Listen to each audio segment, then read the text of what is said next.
Sveiciens ikvienam, kas skatīsies šo video. Tēma ir par pašdestruktīvu attieksmi pret sevi. Es domāju, ka es ilgi nerunāšu. Es ķeršos uzreiz vērsim pie regiem. Un tātad es esmu ļoti vienmēr mīlējis dokumentēt notikumus savā dzīvē. Un tā kā man pa vidu trāpījās pārvākšanās, man bija lieliski izdevība šķirot savus papīrus. Un man rokās trāpījās kaut kas, ko es esmu rakstījusi dažus gadus atpakaļ. Pēc epizodes, naida un pašdestrukcijas epizodes, lai pēc tam es to varētu izlasīt, kas notiek. Jo, kad notiek šī epizode, mani naids ir tik liels, ka mani jebkāds saprāts atslēdzas. Es labprāt tajā brīdī tās emocijas ir tik stipras, ka es sevi vienkārši izmestu. Es vienkārši negribu sevi. Ja tā var pateikt, tāds pretīgums ir no sevis, kad vienkārši es nezinu, kur likties, un vienīgais, ko es varu izdarīt, ir sev izdarīt pāri. To es darīju dažādos veidos, sākos ļoti agri, man bija 7 gadi, kad tas notika pirmo reizi. Principā šī pašdestrukcija mījās ar pašnāvības mēģinājumiem. Un darīt es varēju ļoti daudz, ko es varēju sist, es varēju griezt, es varēju dzert tabletes, jebko, kas man ienāca prātā, lai tikai to dabūtu ārā no sevis. Par to man nav viegli runāt, bet es cenšos, jo tajā vecumā es nezināju, ka man ir vajadzīga palīdzība. Teiksim tā, nebija īsti sevišķi cilvēki, kas pievērsa manām problēmām tik lielu uzmanību, lai viņi saprastu, ka man ir nopietnas problēmas. Protams, ka tas viss nāca no apstākļiem, kā es dzīvoju, un es absolūti nevienu, Tātad tas viss nāca no apstākļiem, kā es dzīvoju, un tajā laikā man īsti nebija atbalsta personas, līdz ar to es nezināju, kas ar mani notiek, es nezināju, kas tās ir par epizodēm. Es to visu uztveru kā patiesībā diezgan normālu. Tā kā man tas nelikās nekas tāds, vienkārši bija tāds brīdis, un es dzīvoju tālāk. Tas parasti notika tā, kad neobligāti kaut kam lielam vajadzēja notikt. Tam vajadzēja iedragāt man pašapziņu, un tad tas sāktos ar pakāpeniski spēcīgākiem un naidīgākiem apvainojumiem sev, tad vēl kaut kādas notikumu sakritības, un kulminācijā es jau izjūtu tik lielu naidu, kad tas agresija notika. Pēc tam es sāku raudāt, es jutos nožēlojami viena, man sāpēja tas, jo cilvēkam nav dabiski sevi ienīst. Cilvēkam nav jāvēršas pret sevi. Un, protams, kad pēc tam tas viss parādās. Tas, kad nožēla un sāpes, nesapratni par to visu.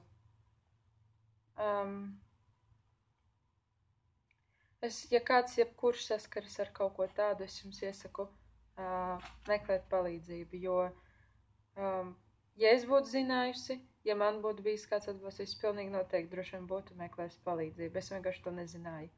Tāpēc, ja jūs sasniedz mani vārdi, lūdzu meklēt palīdzību.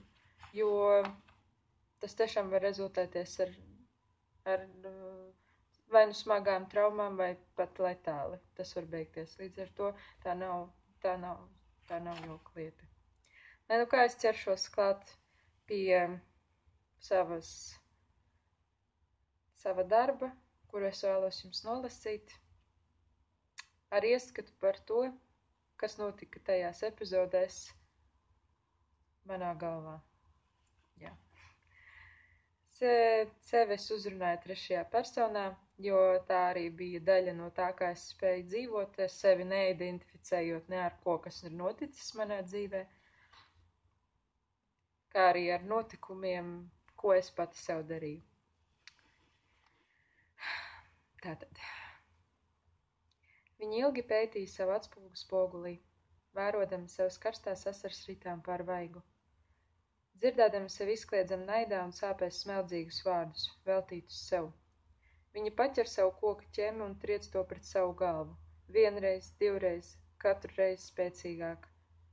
Roku apstādina šoks, viņa sevi ir savainojusi.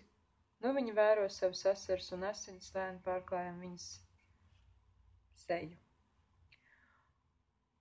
Un pēkšņi viņa beidzot pārņem miers, ko mī nožēla par tik nežēlīgu sevis sodīšanu.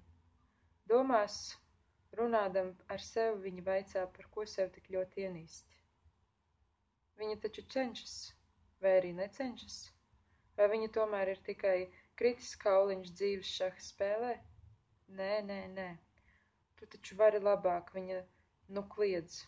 Viņa saļimst pie skapja un raud. Kad viss ir izraudāts, ir laiks celties augšā un dzīvot tālāk. Lai arī kas viņu nespiest zemē, viņa nepadosies un ar vien sveicinās pasauli jaunā cerībā izlausties. Šodienas nav bijis, un viņi iet cilvēkos, un viņi smaidīs. Tikai naktīs viņu sasniegs viņas dēmoni, un lai jau gremo, viņi cīnīsies. Un kādu dienu viņa reiz būs brīva. Nav pārāk garš, jo, nav pārāk garš. Bet, principā, tieši tā arī notika. Naida izpausme, tā kā notika, pēc tam bija nožēla, un visas pārējās emocijas tomēr parādījās arī kāds žēlums, vēlmē kaut ko mainīt, līdz atkal tas pats viss. Tā pašā laikā arī bija tā sajūta nekad neaizgāja par to, tā sliktā sajūta par sevi nekad neaizgāja, un līdz ar to es vienmēr atgriezos atpakaļ pret šīm darbībām. Atgriezos pie šīm darbībām, kā tik galā ar spriedzi. Pēdējā reize bija manā pēdējā depresijas epizodē, kas bija jaunajā gadā. Un pirms tam vēl 2 gadus atpakaļ. Tātad intensīvākais laiks bija no 7 līdz 20 gadiem, un tālāk 20 gados es ļoti, ļoti smagi sevi sodīju, un es sapratu, ka tas tiešām var beigties ar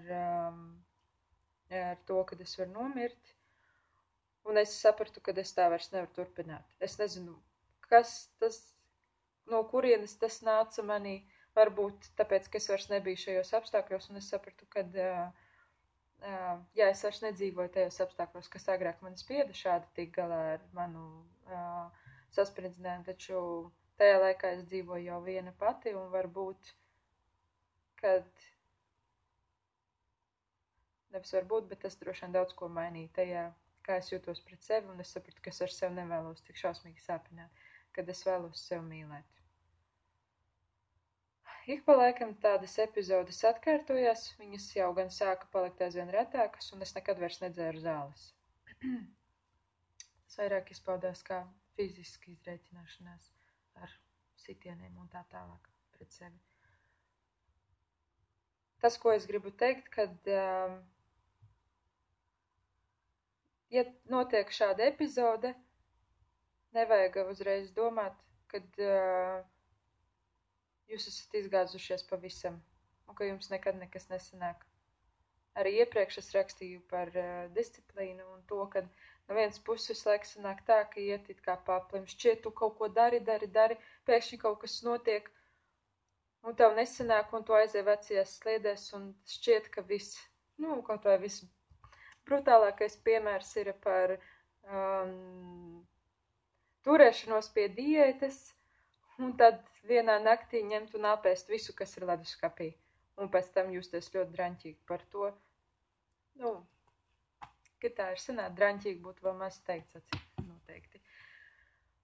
Un tajā pašā laikā vajag saprast, ka tā ir šodiena un rītdiena ir rītdiena. Nevajag koncentrēties uz to, kas ir, ka tā sanāca, un vajag turpināt to iesākto ceļu tālāk. Par spīti tam, kas notika šodien vai vakar, šodien ir cita diena, šodien ir cita iespēja. Tāpēc lūdzu nenosodiet sevi, ja dziedināšanās ceļā jums sanāk. atgriezties ik pa laikam atpakaļ. Kā saka, 1 solis atpakaļ, 2 soļi uz priekšu. Es nezinu, vai tas ir oficiāls teiciens, bet tā es eju pa savu dzīvi. Lai gan sanāk atpakaļ un šķiet tas ir traģiski, bet pēc tam, piedodot sev un saprotot, ka tas ir mans ceļš, viņš tāds ir, viņš nav gluds, es aizēju 2 soļus uz priekšu un man ir vēl lielāka motivācija turpināt. Es novēlu jums to pašu un mīliet sevi. Tā.